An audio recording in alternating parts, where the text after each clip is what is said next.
Hello সবাইকে, welcome back to another mini blog. আশা করি সবাই খুব ভালো আছো, আমরাও খুব ভালো আছি। আর আজকে চলে এলাম লাঞ্চের থালি নিয়ে। আজকে ছিল লাঞ্চে গরম ভাত, আর তার সাথে হচ্ছে বাঁধাকপির পকোড়া, আর হচ্ছে মুড়িঘণ্ট। মুড়িঘণ্ট আমার ভীষণ প্রিয় মায়ের হাতে। আমি মাছের আইটেমই খুব ভালোবাসি, তো মুড়িঘণ্ট আমার তার মতো অন্যতম প্রিয়। দেখো আমি অনেকটা নিয়ে নিলাম মুড়িঘণ্ট। আর তার সাথে ছিল হচ্ছে মাছের ডিমের বড়ার তরকারি।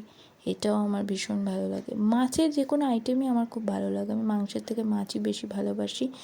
তো আজকে হচ্ছে এটাই ছিল আমাদের লাঞ্চের মেনু। আর গরম ভাতে আমি নিয়ে নিলাম হচ্ছে একটু ঘি। তো এই হচ্ছে আজকের আয়োজন। যদি ভিডিওটা ভালো লাগে অবশ্যই লাইক, কমেন্ট, সাবস্ক্রাইব। আর দেখা হবে নতুন একটা ব্লগে। আর তোমরা কিন্তু ভিডিও দেখে সাবস্ক্রাইব করো না, তো প্লিজ চ্যানেলটাকে সাবস্ক্রাইব করে দিও, তাহলে নতুন ভিডিও এলে জানতে পারবে।